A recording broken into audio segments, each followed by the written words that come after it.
Hello, hello, hello. The mask is back, and we're back with a bang. I mean, this is a really good step up from the last two fight nights we had, both of which I believe were in the Apex. And this is going to be much better, especially the main event. I mean, we're comparing what was going to be Aaron Blanchfield versus whatever her name is, Macy Barber, to Kamaru Usman versus Joaquin Buckley. It's just night and day. I mean, we should be getting something more close to this even for the fight nights in the Apex. I think that's a fair request for the UFC, but nevertheless, we're here with a great fight night, and let's just jump into it. We have Vanessa Demopulus and Jamie Lynn Horth. Now, Vanessa Demopulus is kind of scrappy. She's not great anywhere. She just kind of goes for it at moments. She's a decision merchant when she actually gets wins. And lately she's been getting finished more so. And I mean, I'm not going to pick a finish in a women's MMA fight, at least not here. I could see it, but I am impressed with, or not impressed, but I am shocked by the size difference. I saw in the weigh-ins, it's night and day. Jamie Lynn Horth looks like a complete different weight class, and I think that's because over here you could see, I mean, I wasn't paying attention to this, but apparently Vanessa was strawweight and Jamie Lynn Horth was flyweight. You could see that on the rankings to the top of their stats, and yeah, it's you could tell that it was a complete different weight class. I think that she's gonna bully her on the ground, even in the striking. I think she's gonna piece her up, probably jabs, some hooks, not too many uppercuts. Although I could see it. I'm not gonna say like finish.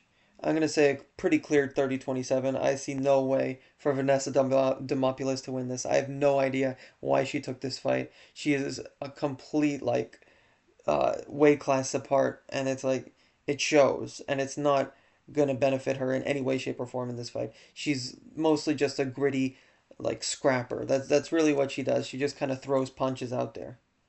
Not really like much technique behind it, I would say. Decision 30-27 for Jamie Lynn Horth.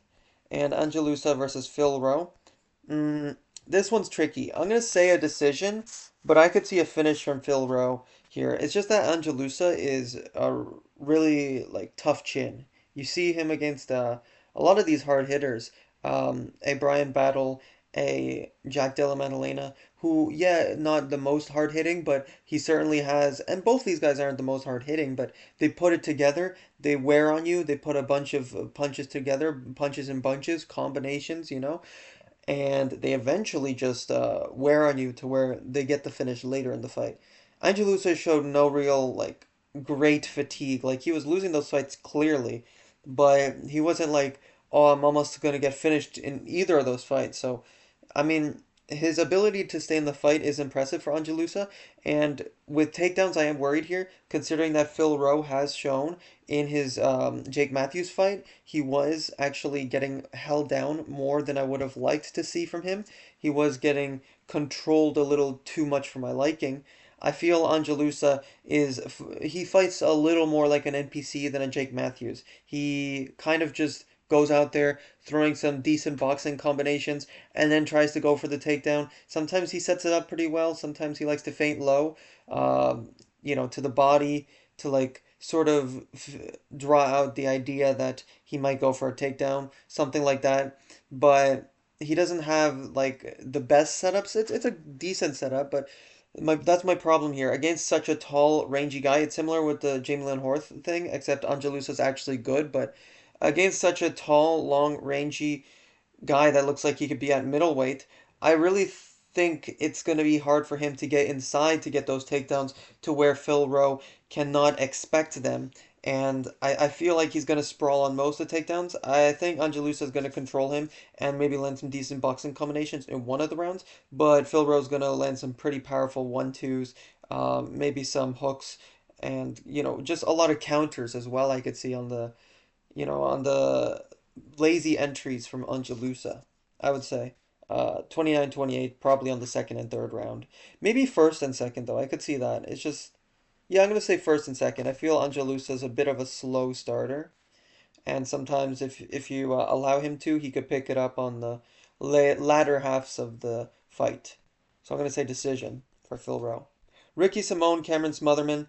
This one is a pretty interesting one. I actually do think that Cameron Smotherman does have a path to victory here, but I mean, I think that this is Ricky Simone all day.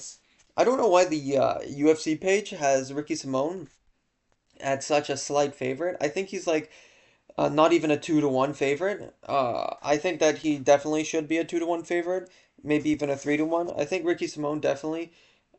He doesn't have the best. No, he has like good ground game. That's not what I was gonna say. I mean, he has like a good.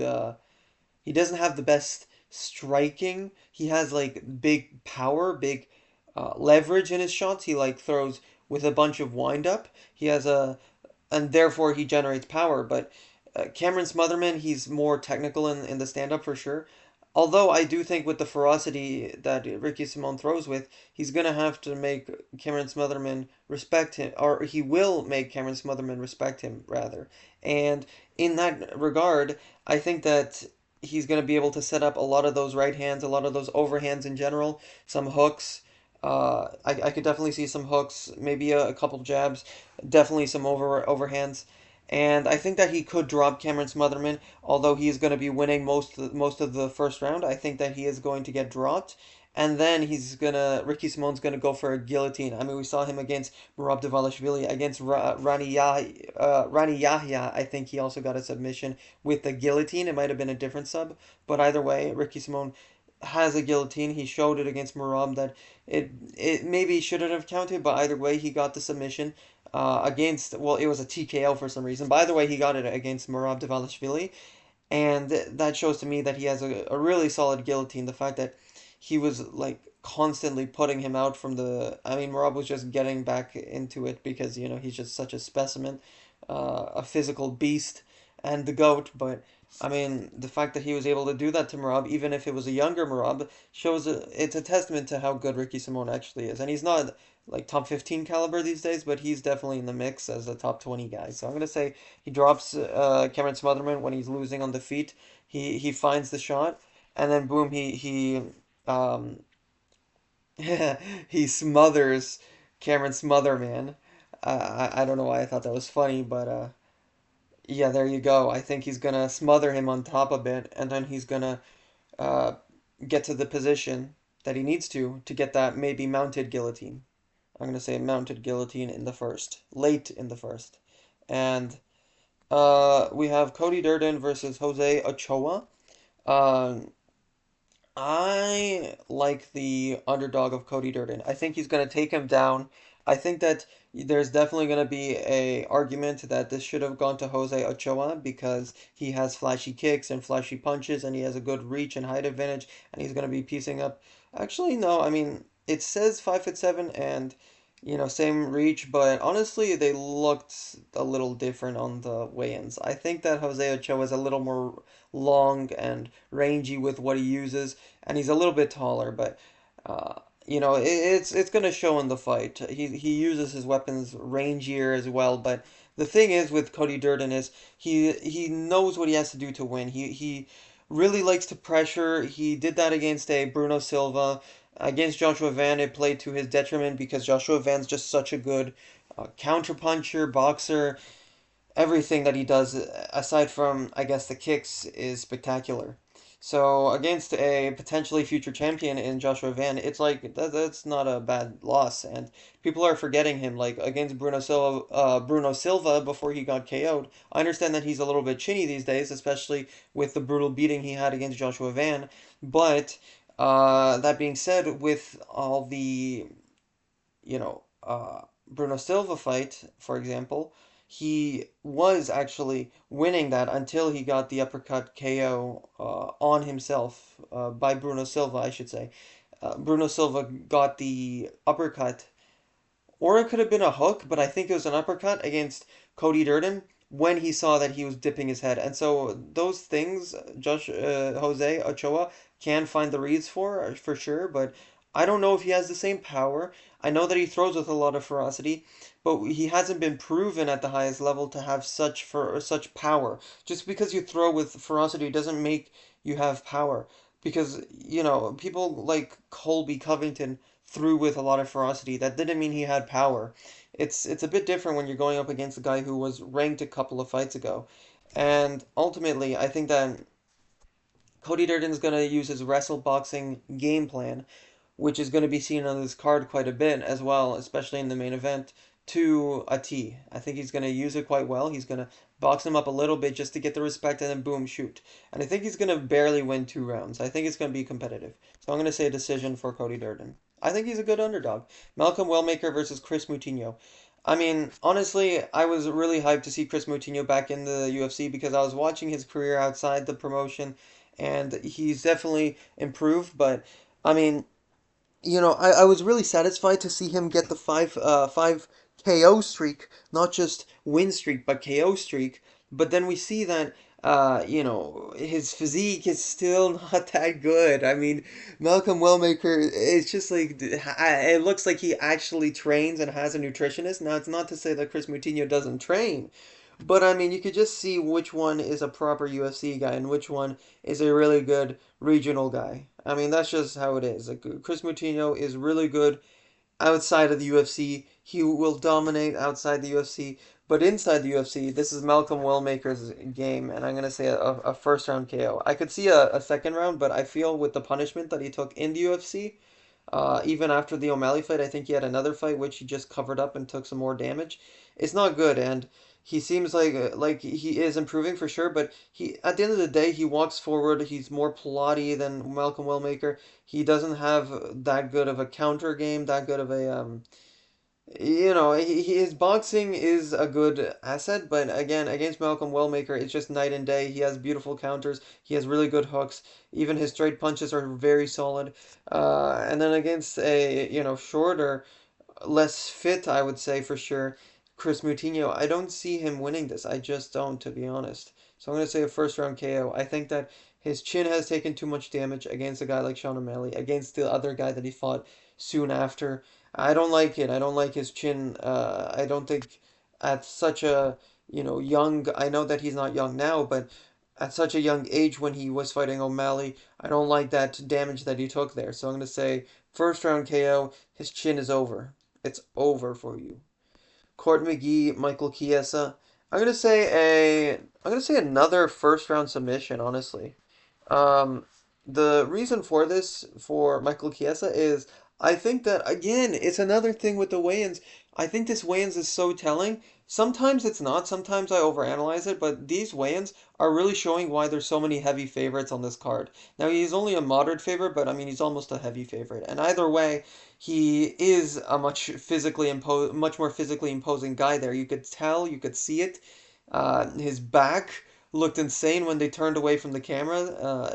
They both turned after they shook hands, and it's like Court McGee looks kind of unfit there. I'm gonna be honest. And Michael Chiesa looks kind of like a slightly less fit Islam Makhachev in the back. I mean, you look at the back muscles. It's like Michael Chiesa looks huge. Okay, I'm gonna be honest.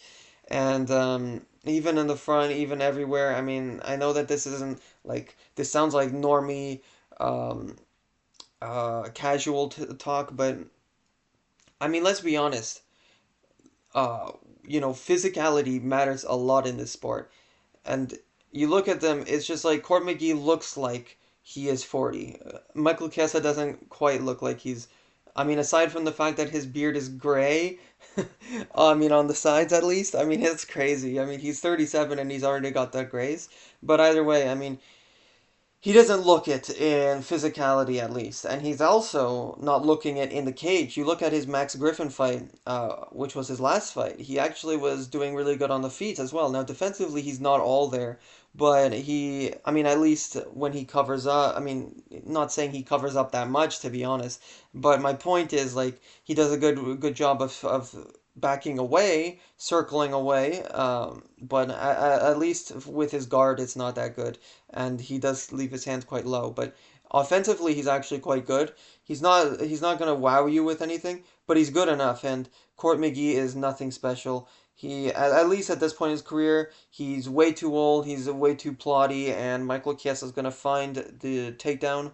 like he did against Tony Ferguson. I think it's going to be really similar to that fight, except he's a little more confident, but he's going to feel it out a little bit more. It's probably going to be another late submission. He's probably going to feel out the fight, feel out, okay, what is Court McGee going for here? Let me build out my reads, and then boom, I shoot a blast double leg. I think that's what it's going to be. Maybe a single leg, but I'm going to say probably like a double leg. Then he gets mount. Court McGee tries to turtle, and then he gives up the back rear naked choke, something like that, I think. And then we have Rodolfo Gelato, Rodolfo Gelato Beach, um, and Paul Craig, dude, Paul Craig. I think he's just gonna get done. I think he's just a master of the arts. No, but I mean, Rodolfo Belato's gonna KO him in the first round. I mean, what do you want from me? I mean, Paul Craig, he's just been chinned against, granted, a really good guy in Caio Borralho, but it was a flatline KO. It was a brutal knockout. It wasn't like a TKO. He went out pretty much, and I mean, he really just has a body kick, and he's getting older, so you can't say that he's improving. He looked awkward at the weigh-ins when he was trying to rip off his shirt. He looked frustrated. I mean, I think that he's going to go out in a horrible way and retire, and it's not going to be good for him. Or he's going to go to, like, karate combat or some other shiz or whatever, and then get knocked out even more.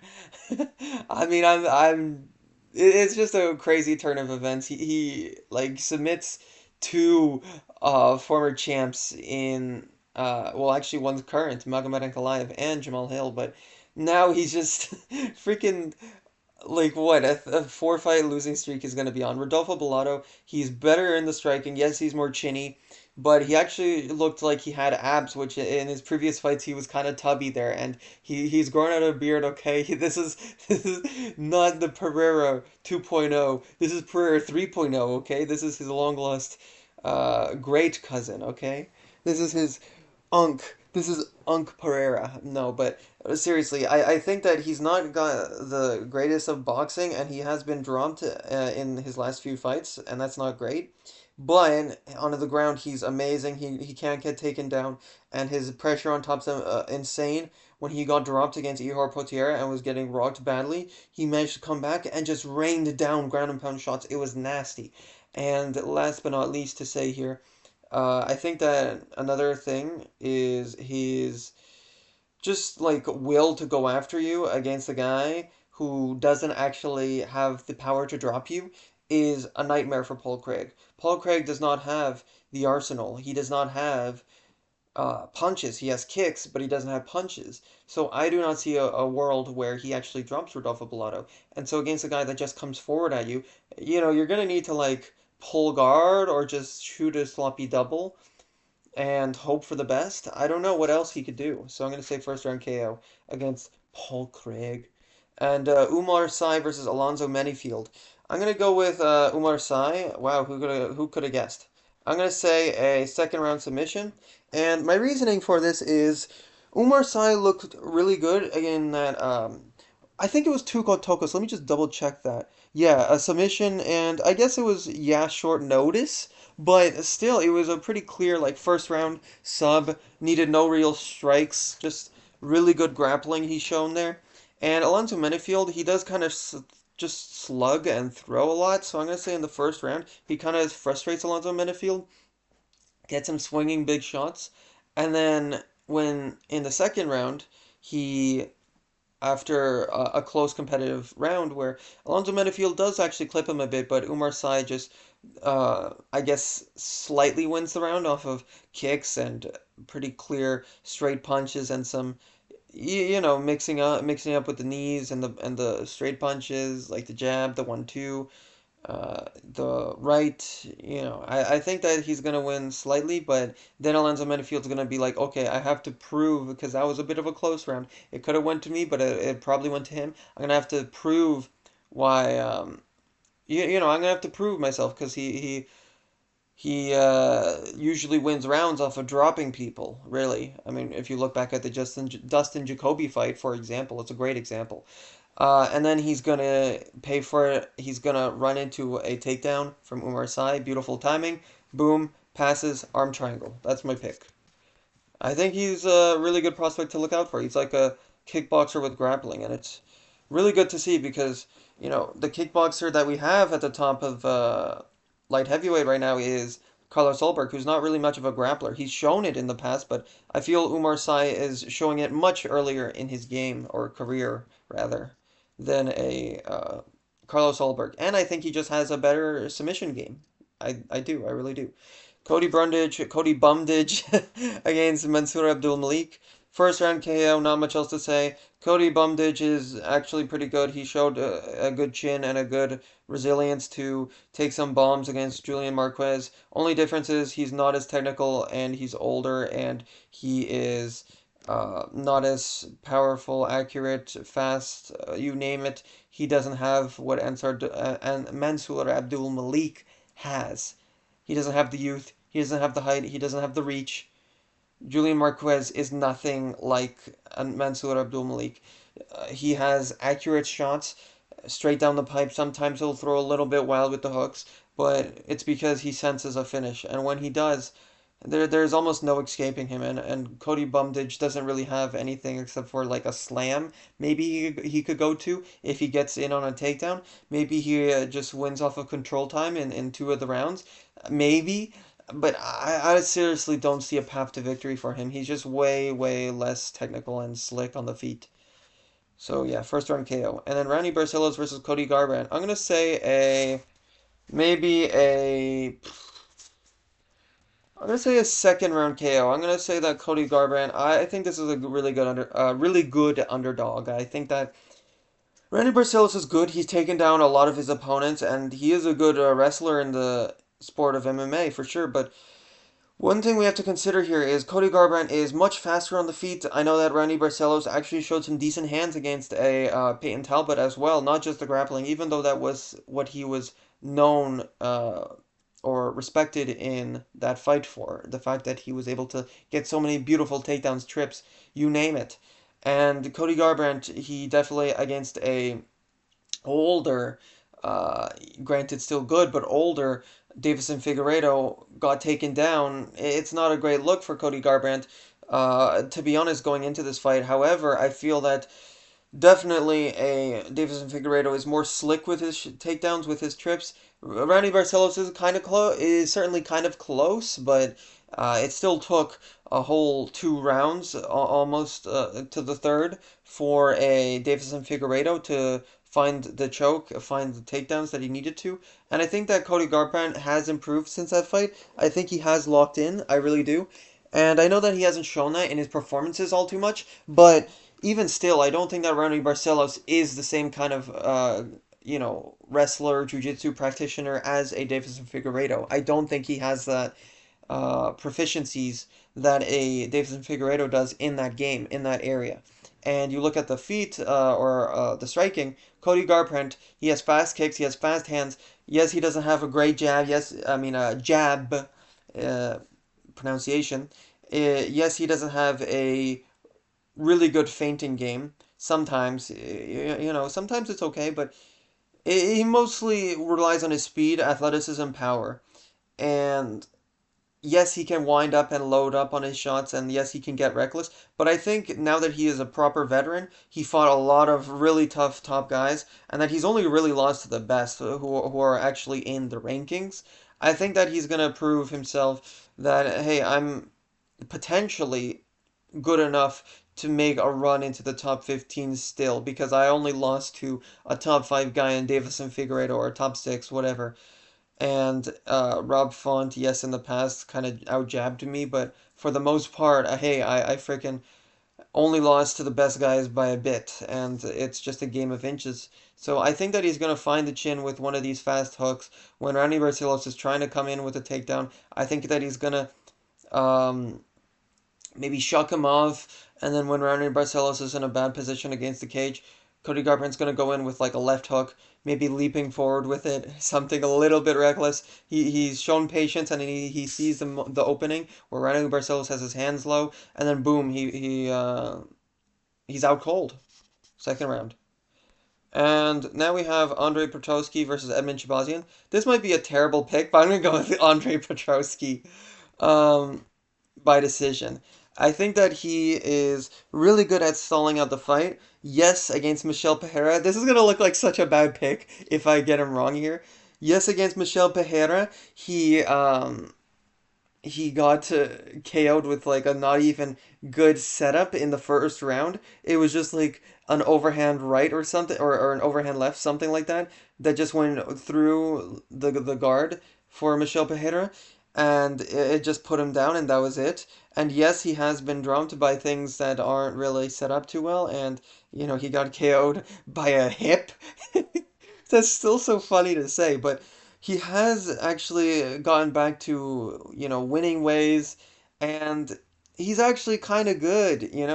He he has shown, right, a slowness in the striking. But what I think he's going to do is he had a really good game plan against what's his name, Rodolfo Vieira. Let me just yeah, Rodolfo Vieira. And that game plan, he had a really good game plan. It was shuck off the takedowns because you know that his only really good game is the jiu-jitsu. Don't let him get to that. Be a little better on the striking and go for the takedowns of your own, only enough so that he doesn't have an ability to get any submissions, to secure any position in which he can get submissions. And he actually showed a bit of a strength differential in that fight. So I'm gonna say that he kind of manhandles Edwin Chibbazian in the first round, knowing that his only chances in the first round, and that he is super explosive, and that he probably will just KO him with a not super not super well put, like straight right, not super good feints, not super good. Like it's probably going to be like telegraphed, is what I'm trying to say. Edmund Shabazian's gonna just throw one down the pipe and hope it lands.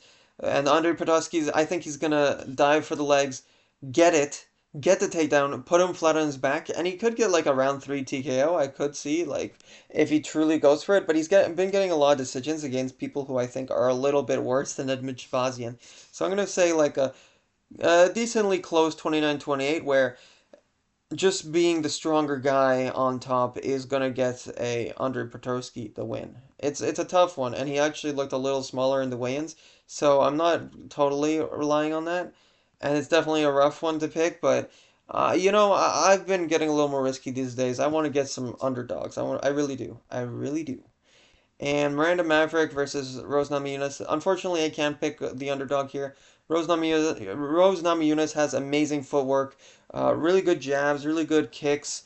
Her leg kicks, her body kicks, her head kicks, especially the body kicks lately. I mean, she's had really good head kicks, but she has some good investment shots to the body, and she likes to mix things up really well. She really does remind me of like a Corey Sanhagen.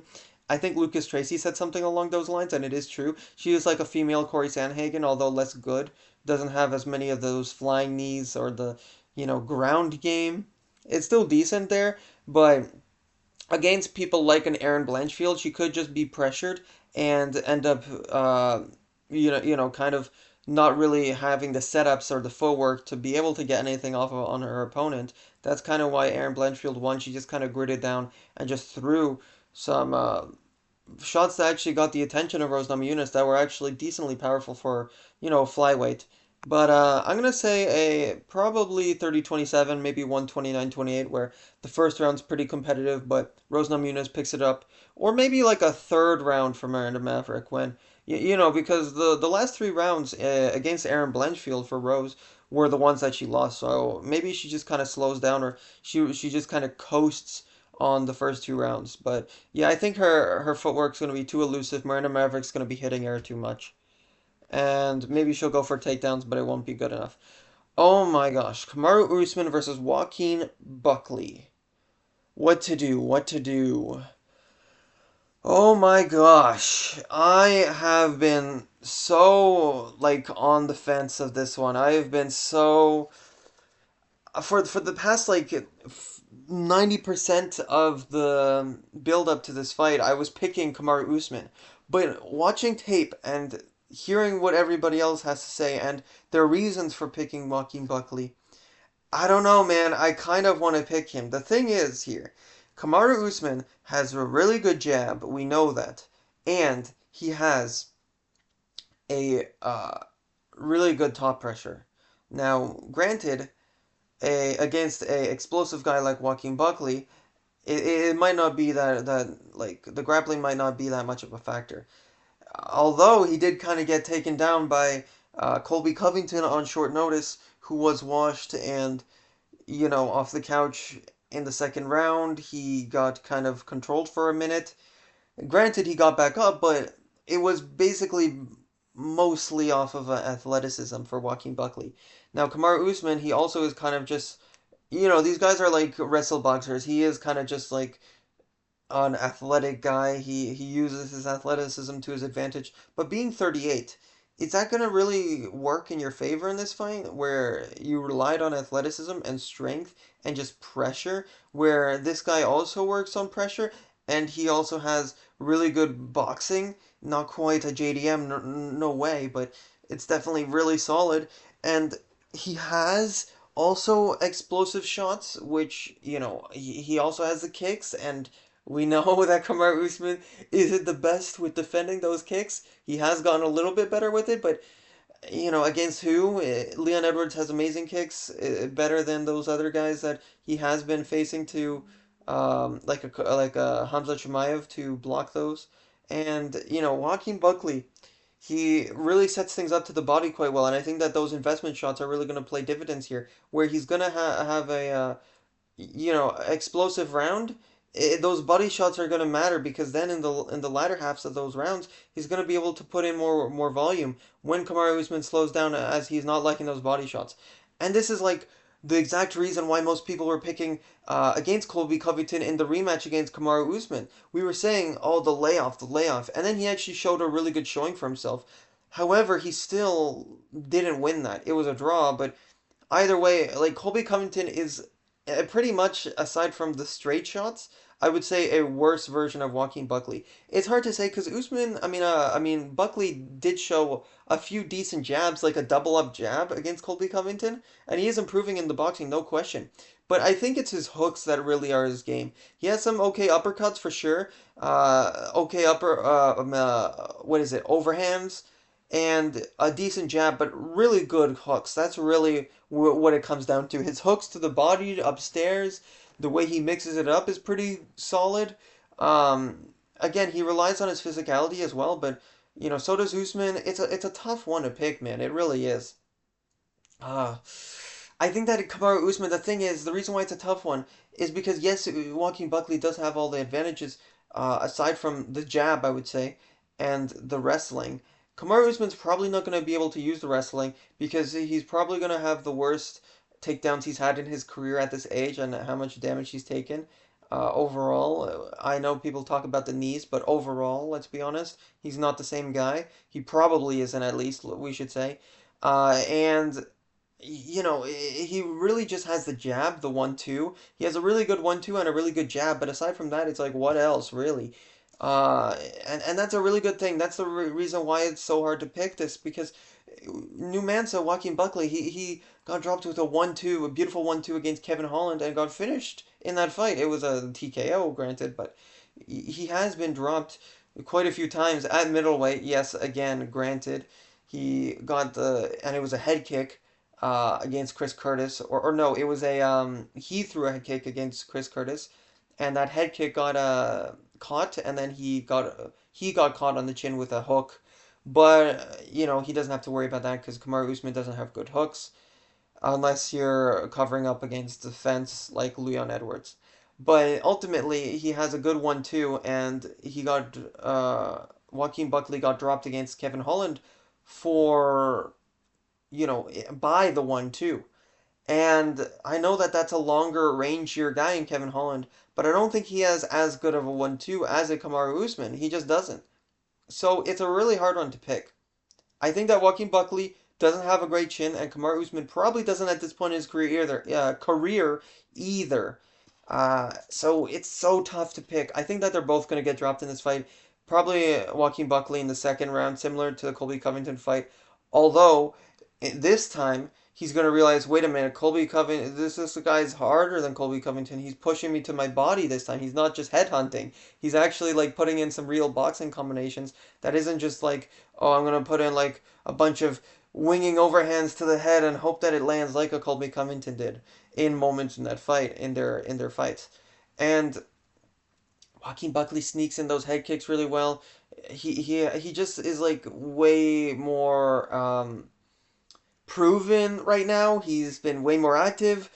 I gotta pick him. I really, really wanted to pick Kamaru Usman, but I'm gonna actually say like yeah, like I said, like he's gonna get dropped in the second round.